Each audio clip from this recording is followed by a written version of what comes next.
Good evening and welcome to Joyful Story Time. Tonight we are going to read about Saint Joseph of Cupertino. It's a perfect book to read for this joyful story time because his feast day is coming up on September 18th. At the end of the story, you'll be able to either listen to or pause and read on your own more information about him. But before we start the story, I wanted to add some other details about Saint Joseph and his life that is not discussed at the end. He was born in Cupertino, Italy in 1603, and it was said that he was a notoriously poor student. And obviously, this made studying a challenge for him. However, he was able to answer the most intricate questions and led a very prayerful life. When he was in his early 20s, he joined the Franciscan Friary and exemplified Franciscan virtues of prayer, humility, and dedicated service to the community. In 1628, he was ordained a priest, and he was also prone to fall into these mystical trances in which he would sometimes levitate. He died on September 18th, 1663, and he was canonized on July 16th, 1767. His intercession is often requested by struggling students, especially as they prepare for exams. There is a movie about him called The Reluctant Saint from the early 1960s. And if you have formed, you can watch it there. I also believe that you can watch it on Amazon Prime if you have that instead of formed. So if you're looking to learn more about him and need to find a movie for a movie night, you might want to check that one out. I think learning about the saints is a great way to connect to God even more. I mean, there really is a saint out there for everyone, meaning there is a saint that everyone can relate to. And with Saint Joseph of Cupertino, he proves that you don't have to be a great philosopher or a theologian to be a saint. You don't have to have a brilliant mind for God to choose you to do miraculous things. All you have to do is follow the greatest commandment of loving God with all your heart, soul, and mind. And when you do this, you can accomplish anything if it is God's will for you to do so. So I hope you enjoy the story tonight and that it leaves you inspired. The Little Friar Who Flew. Across the ocean, in the heel of a country shaped like a boot, there lived a very clumsy, foolish fellow. Joseph was his name. So foolish was he that when he was small, he stared open-mouthed at the villagers, and the villagers stared back and called him Boca Berta, open-mouthed one. So clumsy was he that when he had grown all the way to his mother's shoulder, he still spilled the water cans and broke his mother's vases.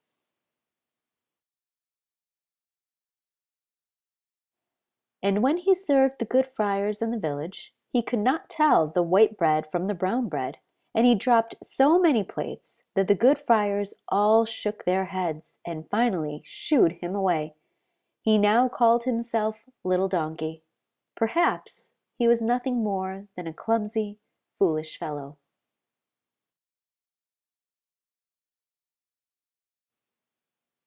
It was no surprise to anyone, then, that more and more he wandered off into the meadows by himself and talked to other things.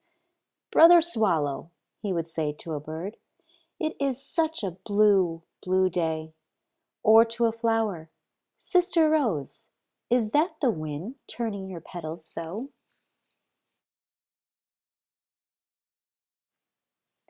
Or to the statue of Mother Mary in the garden, which reminded him of the love of God.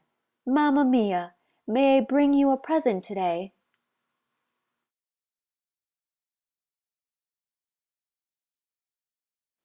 The villagers and the good friars were certainly glad he was no longer around to bother them. And those few times he did wander into town, they simply paid no attention. What was the use of such a foolish fellow? That is perhaps why they did not notice what happened when Joseph was overjoyed by the birds or the flowers or the statue of Mother Mary. He did not merely smile or squeeze his sides or rub his hands together. Joseph flew.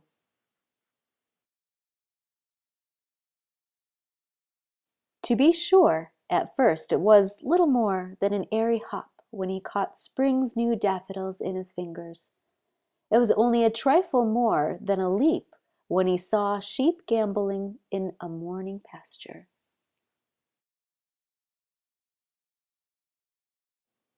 And he would utter only the gentlest "oh" when he sprang into the air to put bright-colored stones at the feet of the statue in the garden.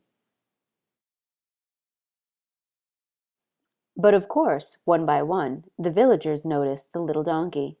And one by one, the good friars noticed. Even the bishop noticed, and he said to him, "Joseph, become a friar and share your joy." And Joseph became a friar, and did indeed feel such joy that even though he mainly scrubbed the floors and cleaned the stables, at every free moment he began to fly in earnest. Once, it is said, when he was happy on a saint's day, he flew straight as a jay over the other good friars' heads. Another time he was so overjoyed that he flew about the rafters of the church with a cry like thunder. Oh!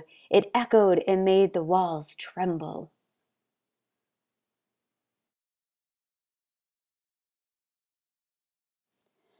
You can be sure that Joseph was rarely alone with his animal and flower friends now, what with the villagers, friars, bishops, and all, but he did not mind.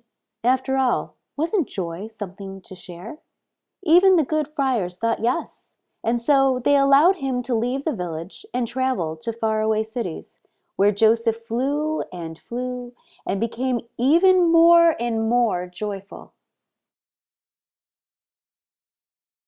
Amazing tales about Joseph soon spread.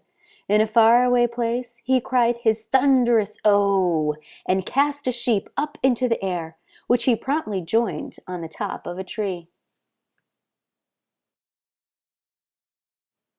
In still another city he took a friar with him on his flight, turning him around and around in happy circles over the other good friars' heads.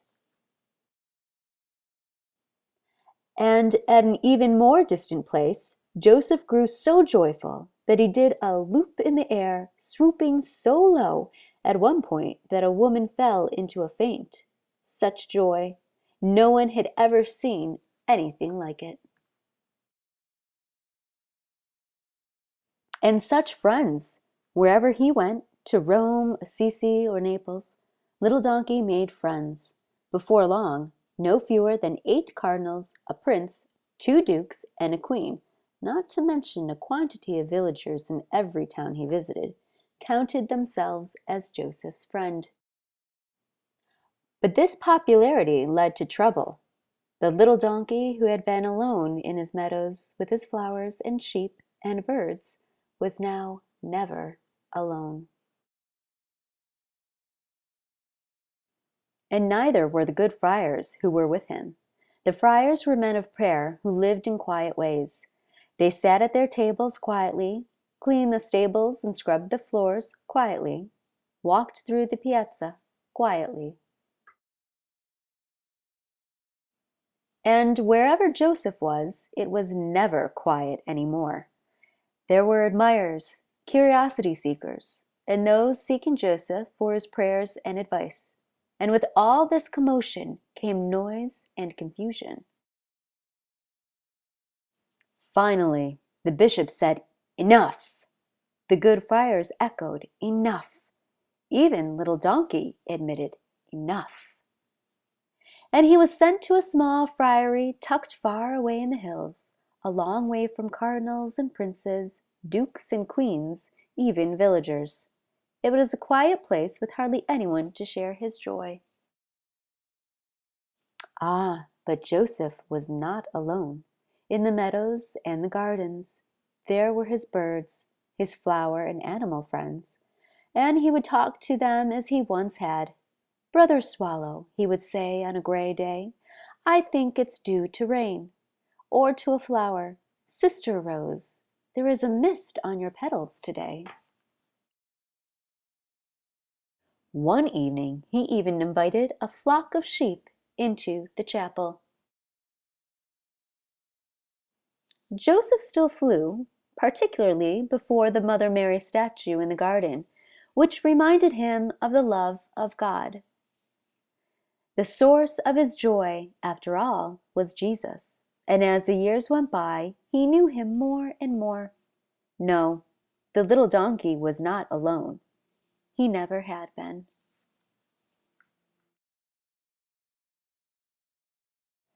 Joseph Little Donkey was born in Cupertino, Italy, in 1602. A follower of St. Francis, he spent much of his life as a friar in the Franciscan order. In spite of his fame, Joseph never lost his humility and joy. Even the day before he died, when he was old and bearded, he was said to have taken a short flight, and his last words were, "Little donkey begins to climb the mountain. Little donkey is halfway up. Little donkey can go no farther." Joseph died in 1663, was named a saint in 1767, and in the 20th century, happily, became the patron saint of aviators.